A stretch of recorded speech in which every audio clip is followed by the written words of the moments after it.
여러분의 구독과 좋아요, 알림 설정은 전도와 선교에 큰 도움이 됩니다.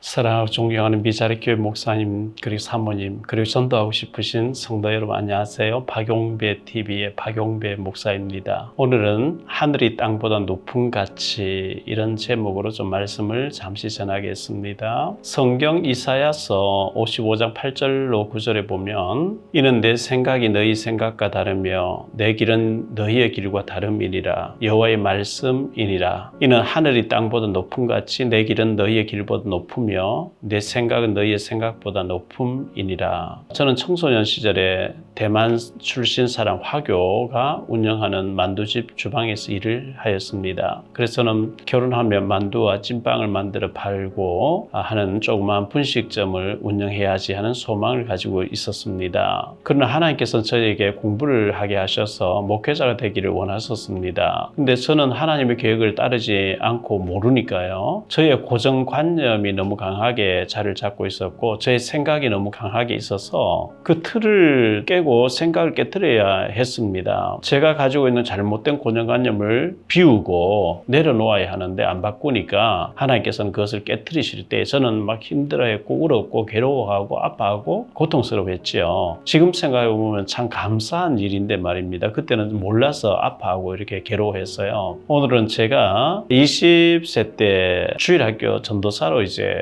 큰 교회 전도사로 있으면서 주일학교 아이들에게 주일날 설교를 늘 하는 가운데 예화 설교, 예화 중에서도 상상추리하는 예화 설교를 했던 것을 좀 하나 말씀드리려고 하는 거예요. 이스라엘 나라에 갈릴리 호수가 있습니다. 예수님이 주로 활동하신 무대가 갈릴리 지역이었고 그 갈릴리 호수에 고기를 잡아서 생활하던 어부들을 제자로 부르시고 또 훈련도 시키셨습니다. 그 갈릴리 호수 해변에 나무 세 그루가 살고 있었다는 거예요. 이 세 나무들은 각각 자신들의 소원들을 가지고 있었고 그 소원들을 이야기했다고 하는 얘기입니다. 첫 번째 나무는 나는 멋진 나무로 살아가지고 임금님이 사시는 왕궁에 중심 기둥이 탁 되어가지고 임금님과 귀인들이 많이 오고 가는 것을 구경하면서 멋지게 자기는 왕궁의 기둥이 되기를 소망했습니다. 그러나 소원과는 전혀 다르게 어느 농부가 톱을 가지고 와서 인정사정 없이 나무를 베더니 말구유의 기둥으로 세웠다는 거예요. 냄새나는 말구유의 기둥이 된 거죠. 이 나무는 자신의 꿈과 소원이 이루어지지 않고 말구유의 기둥이 되었으므로 슬퍼서 눈물을 흘렸다고 하는 그런 이야기입니다. 그런데 어느 날 로마의 글라우디오 총독이 모든 유대인들은 고향에 가서 호적하라고 명령을 내렸고 요셉과 마리아가 다윗의 후손이기 때문에 다윗의 고향인 베들레헴 마을로 호적하러 왔으나 먼저 온 사람들이 이미 다 방을 차지해버려 머물 곳이 없는 거예요. 미리 온 사람들 집집마다 빈 방을 다 차지해버렸어요. 마리아는 만삭이 된 상태에서 하늘 수 없이 말구유에서라도 좀 쉬게 해달라고 하였고 그곳에서 아기 예수님이 탄생하시게 되는 최고의 축복을 받게 되는 말구유의 기둥이 되는 나무로 쓰임받았다는 얘기입니다. 비록 이 나무가 자기 소원하고는 다르게 말구유의 기둥이 됐지만 그곳에서 아기 예수님이 탄생하는 나무로 되었다면 참 기둥이 됐다면 얼마나 멋진 기둥이겠습니까? 두 번째 나무는 소원이 갈릴리 호수를 바라보면서 자신은 멋진 나무로 잘 자라서 조그마한 고기잡이 배가 아니라 멋진 외항선의 나무가 되어가지고 배가 되어가지고 외국을 다니는 귀인들을 많이 실어 나르는 외항선박의 재료로 쓰임받기를 소원했습니다. 그런데 어느 날 어부들이 톱을 가지고 오더니 인정사정 없이 나무를 막 베고 자르더니 조그마한 고기잡이 배를 만드는 거예요. 그래서 너무나 슬퍼서 눈물을 흘리고 안타까워했지만 세월이 조금 지난 뒤에 예수님이 오셔서 그 배를 타고 이곳저곳을 다니시면서 복음을 전하시는데 그 조그만 배가 쓰임받는 나무가 됐다는 거예요. 얼마나 멋있는 나무입니까? 예수님이 타시고 다니시는 배가 되었으니 최고로 멋지게 쓰임받은 가치 있는 나무가 됐겠죠. 비록 자신이 원했던 멋진 외항선은 아니 되었지만 하나님의 아들이신 예수님이 타시고 다니시면서 복음을 전하시는데 쓰여진 나무와 배는 최고로 쓰임받은 거예요. 세 번째 나무 나무는 자신은 톱으로 잘려 나가지 아니하고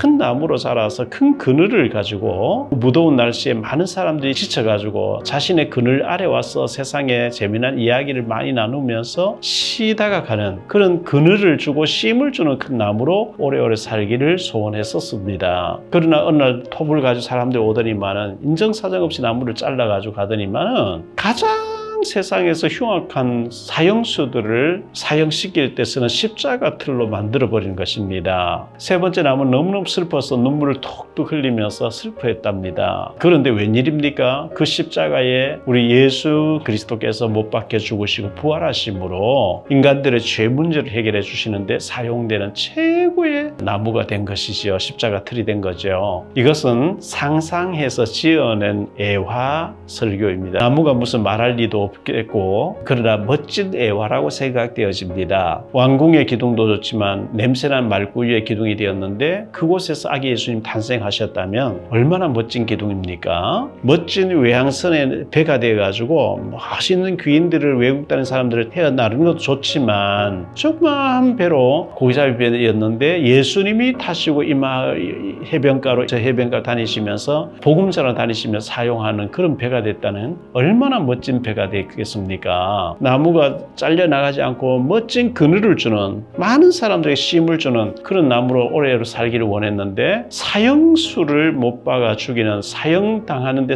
도구로 쓰임받는 십자가 틀이 되었지만 그곳에 예수님이 십자가에 못 박혀 죽으시고 부활하심으로 인류의 죄를 인간의 죄를 사하는 그런 십자가의 틀이 됐다는 것은 최고로 멋지게 쓰임받은 것입니다. 이것은 하나의 가정이고 애화였지만 이렇게 저렇게 계획을 세우지만 하나님의 계획대로 되어집니다. 내 생각이 너무 강하면 안 됩니다. 내 계획이 너무 강하면 안 됩니다. 왜냐하면 내 생각보다 하나님의 생각이 더 옳고 더 좋으신 생각이며 내 계획보다 하나님의 계획이 더 크고 좋으시기 때문에 그렇습니다. 하늘이 땅보다 더 높은 같이 내 계획이 너희 계획보다 더 높으니라 라고 주님께서 말씀하셨습니다. 요셉은 가나안 땅의 농촌 마을에서 아버지 야곱의 그늘소 아래에서 양을 몇 마리 치면서 살기를 원했지만 하나님 그를 당시 세계 최강대국인 애굽의 노예로 팔려가게 하셨고 그곳에서 정치범 수용소에서 착고를 차고 13년의 세월이 지나고 난 뒤에는 애굽을 다스리는 총리 수상이 되게 해서 세계를 복음하는 어마어마하게 쓰임받은 요셉의 원래 계획 생각하고 다르게 하나님 인도해 주셨잖아요. 다윗은 베들레헴 마을에서 양을 치는 목자로 있었지만 하나님께서는 이스라엘 나라의 왕궁으로 인도해 주셨던 것이거든요. 내 생각보다 하나님의 생각을 구하십시오. 내 계획보다 하나님께서 나를 향하신 지극히 크시고 선하신 계획을 알게 해달라고